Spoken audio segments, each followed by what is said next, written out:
Olá, crianças, tudo jóia? Tudo bom? Hoje nós vamos ter aula de geografia, tá? A tia postou aí as páginas, então vamos estar acompanhando a explicação.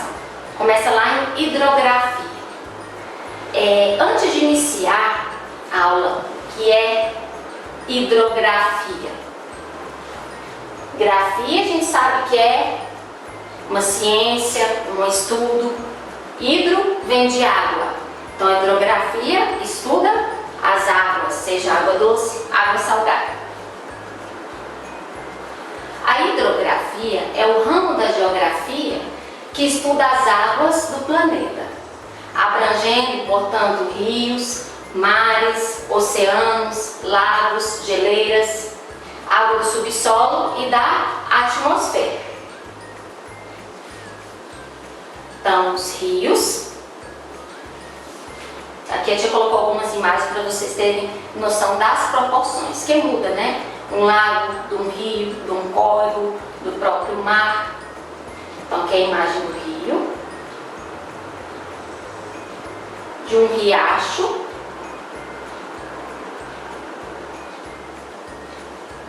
lagos,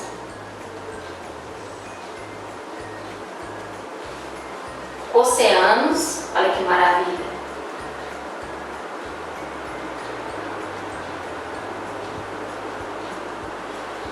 Mares, menor, né? Proporção menor. Vamos falar agora de oceano. Os oceanos são gigantescos volumes de água salgada que se encontram dispersos sobre grande parte da superfície terrestre. Então, oceanos é uma grande porção de água salgada que encontra em dispersos locais diferentes entre a parte da superfície terrestre, tá? É o oceano que banha o Brasil, né? Oceano Atlântico. Nós temos aqui o mapa do Brasil, né? O Brasil está aqui. Então, o Oceano Atlântico banha o Brasil. Então, já é uma pergunta, né? Várias perguntas. O que é hidrografia? O que é oceano? Os tipos de águas que nós temos representadas no planeta Terra, mares, lagos, riachos. E qual oceano que banha o Brasil? Então, já tem muita novidade por aí. É o Oceano Atlântico que banha o Brasil. Tudo bem?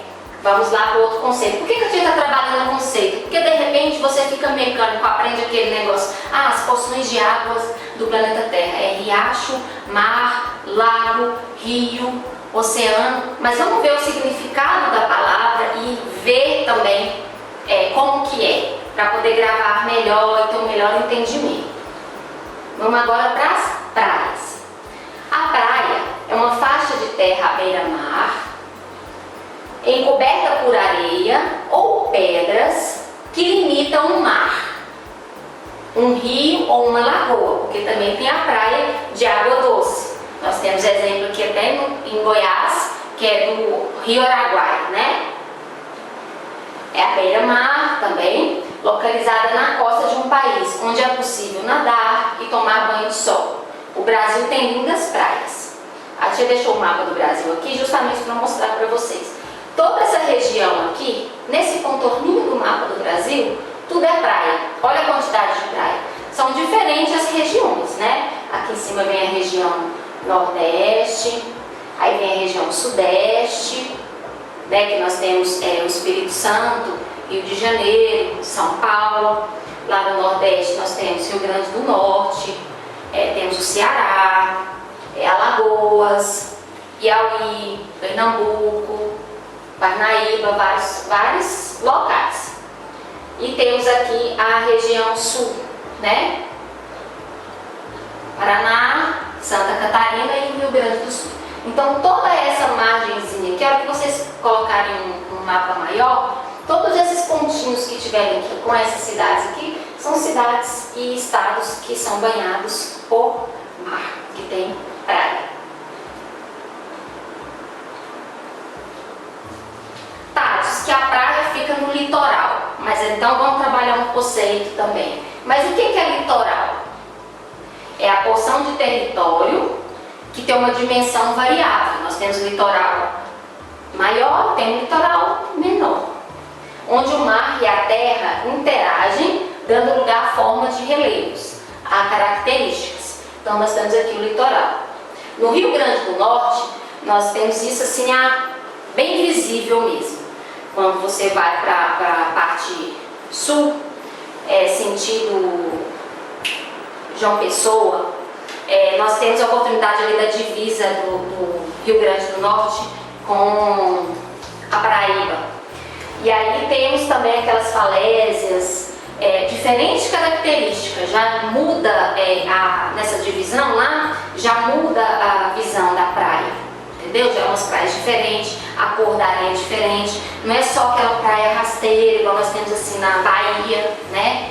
Ali região de depois Salvador, Guarajuba, aquelas praias bem largas, aqui já é diferente, tem vários morros, né? Planícies, é bem variável.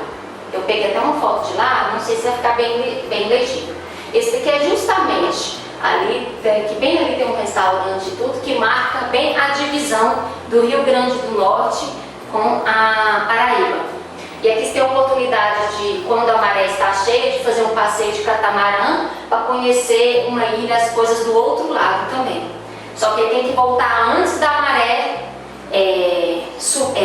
subir, porque senão fica inviável e até perigoso, né? Aí você fica bem na margem aqui, fica difícil de subir, tá bom? Mas tem uns caminhos, eles ajudam a gente a passar. Mas é devido à diferença da maré, que muda, né? De manhã tá de um jeito, aqui dá certa hora, você já percebeu, quem teve oportunidade de ir, já fica mais puxado. Então vimos o que é praia, o que é litoral, e podemos visualizar também para gravar melhor. Eu gosto de tudo que está explicando, trabalhar os conceitos para não ficar aquela coisa mecânica e trazer para vocês olharem, tá bom? Nós vamos trabalhar bastante montando o slide, né? Depois com gravuras, montando aqueles cartazes que se dizem antigos, mas para demonstrar, para fazer apresentações. A tia gosta muito desse tipo de atividade, porque não fica aquela coisa mecânica, né? E vão treinando aí que daqui a uns dias vocês vão estar apresentando trabalhos dessa maneira também. A tia vai ensinar como que monta os slides, tá bom? Vamos lá. O que é rio? Por mais que você imaginar, é o rio, você imaginar, é o Rio Amazonas. Rio é um monte de água, mas vamos ver o conceito certinho. Curso de água natural que se desloca de um nível mais alto para um nível mais baixo. Existem rios extensos, curtos, largos, estreitos, caudalosos, calmos, rápidos, fundos e rasos. Viu a diferença?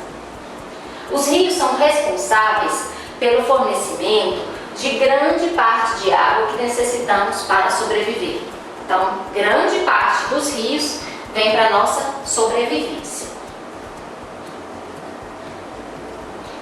Nascente de um rio, que às vezes a gente conhece, né? Não, aquela terra é bem valorizada porque ele tem uma nascente de um rio, aquela região tem uma nascente. O próprio nome diz, nasce, é onde brota, o surgimento. É o local onde a água subterrânea atinge a superfície, dando origem a um curso de água. Nós sabemos que as águas ficam bem abaixo da terra, né? Então, como que funciona a nascente? As águas estão aqui. As águas sobem, né? Ali não está falando? Atinge a superfície, dando origem a um curso de água, e aqui já vai para outro lugar. E aqui continua. Entenderam? Aqui é a nascente.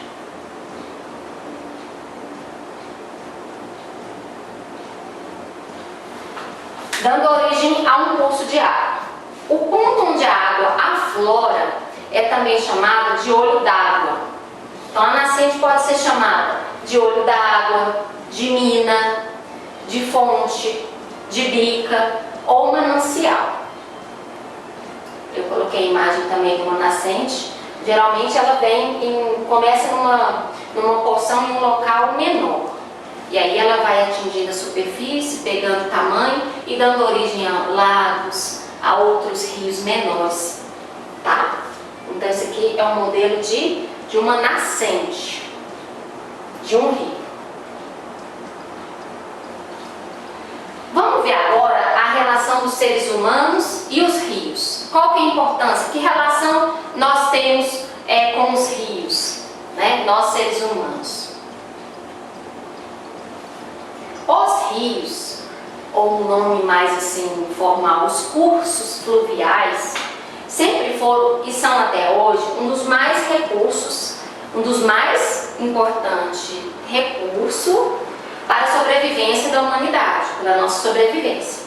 São eles que fornecem grande parte de água, a maioria da quantidade de água, para nós consumirmos, que usamos para produzir os nossos alimentos. Por que a gente usa água? Produzir os nossos alimentos, necessitamos para a nossa higiene, utilizamos para irrigar o solo das áreas agrícolas, então tem inúmeras funções. Lembram que lá no início nós estudamos e vocês apresentaram até os cartazes da importância da água, né? Então nada é por um acaso. Então agora essa água, nós vamos estar estudando ela em várias proporções e a sua utilidade. Além disso, os rios também são muito importantes pelo fato de serem usados em várias regiões, como vias naturais de circulação, ao longo do quais as embarcações se deslocam, né? Serve não só para nós consumirmos e usarmos no nosso dia a dia, mas também para a circulação, para embarcações. Muitos alimentos e materiais são exportados e importados pelo mar, né? Através do oceano, dos grandes navios.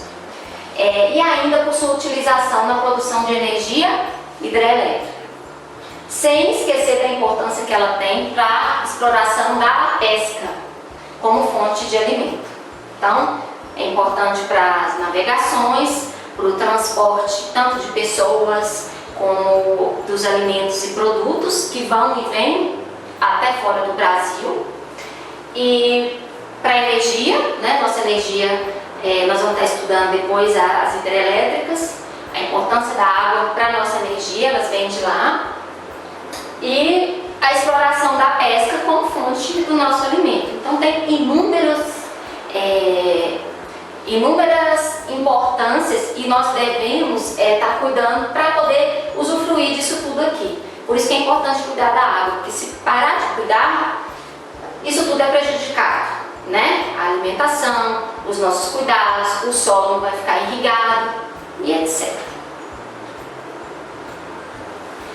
O uso dos rios para navegação, né? A apropriação dos rios como via de transporte, originando as chamadas hidrovias, né? Nós temos as ferrovias, que é dos trens,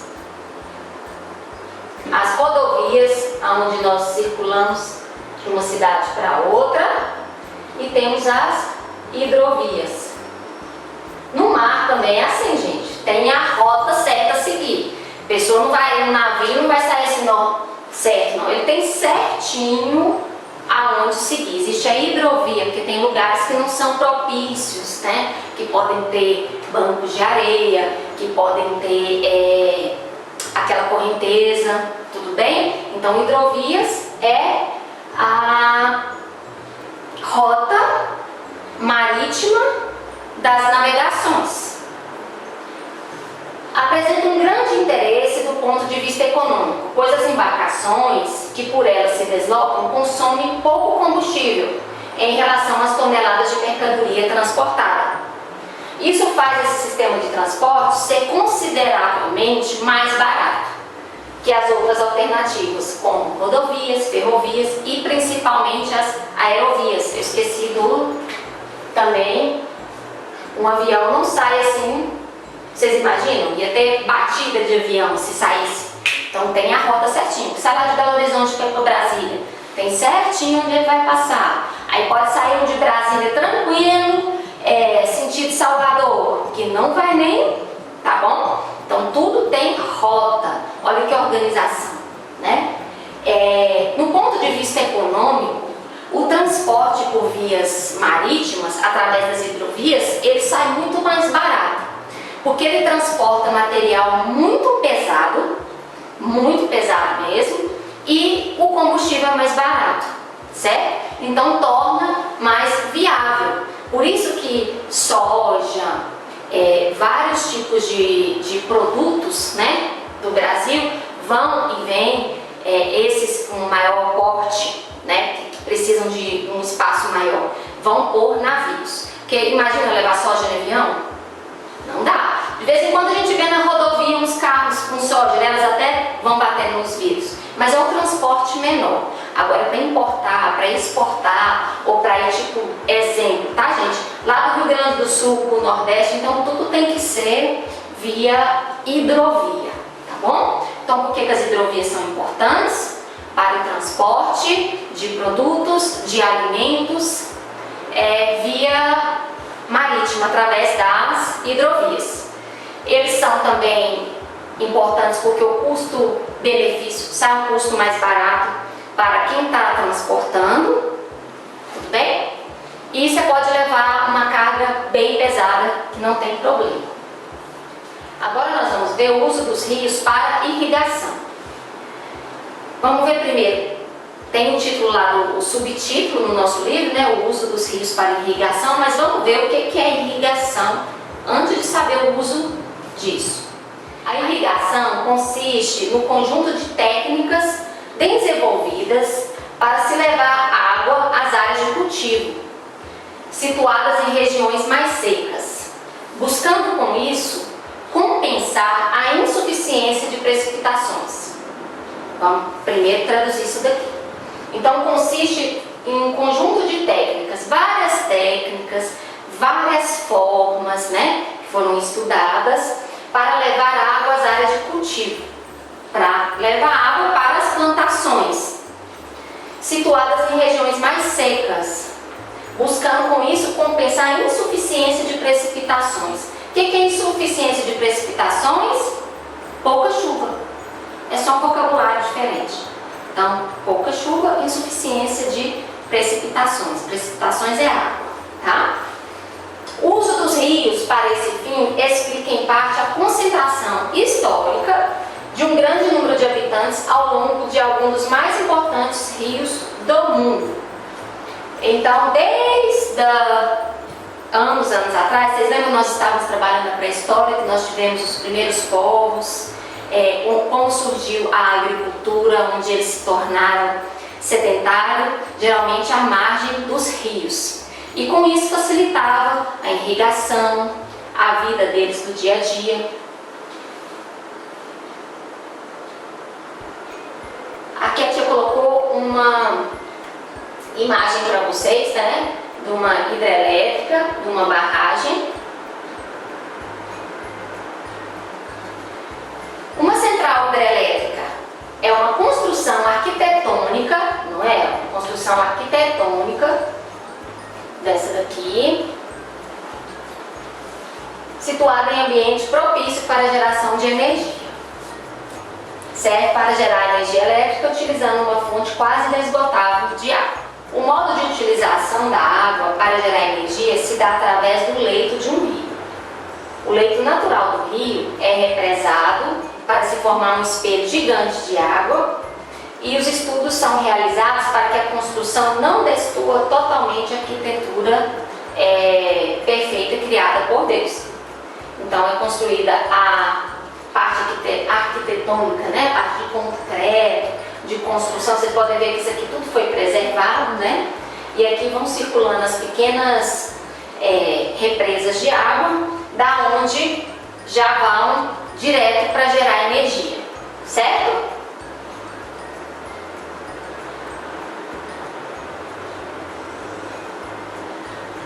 A água represada, ou essa água aqui, igual a tia explicou, a água represada, ela gera uma energia passando através de comportas da usina Essa energia hidráulica é convertida em energia mecânica ao passar pela turbina. Depois nós vamos ver cada componente, tá, gente? Especificamente.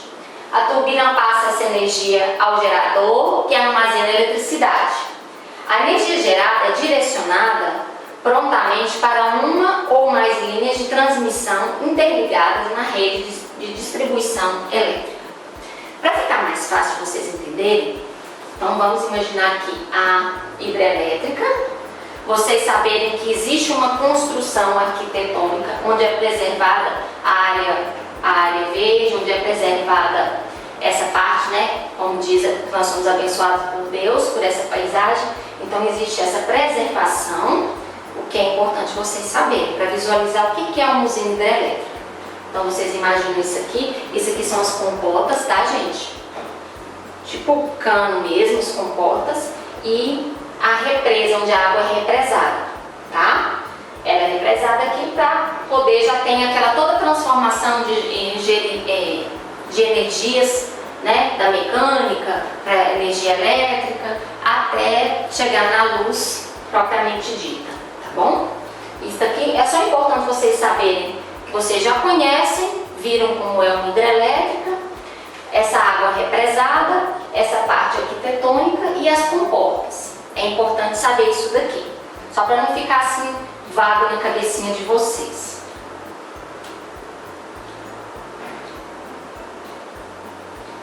Vamos falar um pouquinho agora da poluição dos rios. Um dos principais problemas ambientais da atualidade é a poluição dos rios. Enquanto alguns países da Europa desenvolveram planos eficientes de poluição dos rios, o Brasil continua com uma grande quantidade de rios poluídos.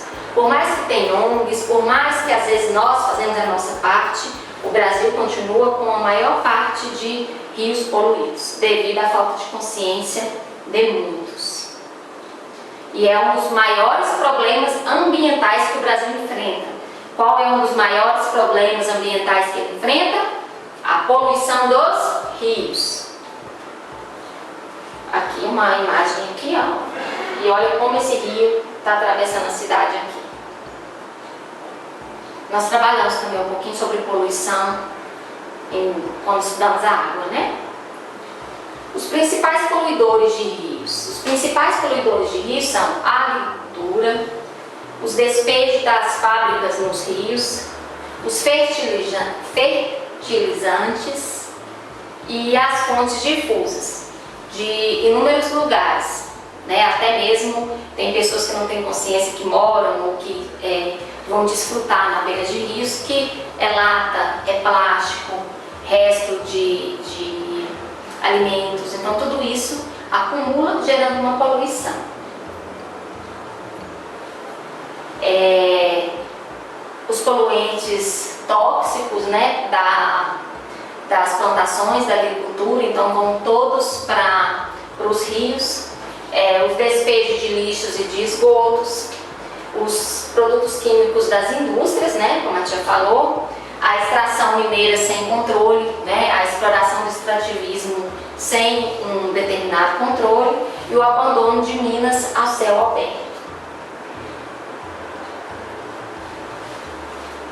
Os produtos químicos que muitas indústrias despejam na rede de esgoto e dos rios também provocam a morte de peixes e de outros tipos de vida que costumam habitar as águas dos rios. Embora a prática seja crime ambiental no Brasil, né, nós sabemos que é crime ambiental no Brasil, ainda é muito comum, principalmente em locais onde a fiscalização do poder público não existe ou é ineficiente. Infelizmente, é Brasil, né? Tem lei, tem tudo que acolhe, que dá para incriminar, mas por mais que tenha tudo isso, não é aplicado. São vários elementos que os homens despejam nos rios, causando com isso diversos problemas ambientais. Em muitas cidades, o sistema sanitário é precário. O que é sistema sanitário precário? A falta adequada de planejamento urbano, onde os esgotos a céu aberto. E E o esgoto doméstico é jogado diretamente nos rios, sem receber o devido tratamento, sem ir primeiro para a rede de esgoto para depois ser despejado. Não, ele já vai direitinho para o rio. Esse esgoto é um dos principais causadores da morte de peixe nos rios. Esse tipo de poluição também causa mau cheiro e o desenvolvimento de micro-organismos nos rios, causando doenças para nós, facilitando as doenças através das enchentes. Por isso que toda vez que tem enchente tem dá muita doença depois, né? Nós vimos aquela doença do rato, né? Do xixi do rato, que eles ficam nos esgotos, então se sobe tudo e dá enchente, aquilo ali se mistura com a água. Isso não é bom brincar em enxurrada, além de ser perigoso, não é bom porque pode nos contaminar, tá bom? Tomar banho de chuva, toma um banho de chuva, mas sem nadar no esgoto e em um local seguro, no quintal da sua casa, na presença do papai e da mamãe. Bem, pessoal, essa aulinha fica por aqui, que nós vimos o que é hidrografia, oceano, praia, litoral, rio, as nascentes, conhecemos o significado também, a importância dos rios para a nossa vida através das navegações, a importância das navegações para o transporte de alimentos, exportação e importação e até mesmo dentro do Brasil, a importância dela para a agricultura através da irrigação e do nosso dia a dia, a produção de alimentos, a pesca para a fonte de alimento, e vimos também os prejuízos que a poluição dos rios pode causar, doenças, mata as espécies das águas, né, como peixes e outros, e todos esses prejuízos aí. Existe lei de proteção ambiental, mas não é aplicada. Muito difícil, tá bom? Então vocês vão agora fazer as atividades de geografia, que já vai estar postando no grupo, as páginas relacionadas a esse conteúdo, tá bom? Então, até amanhã, grande beijo. Ah, só um instantinho, essa semana vai ser só geografia para encerrar o assunto, para não misturar a cabecinha de vocês, tá? Um grande beijo, até amanhã, gente.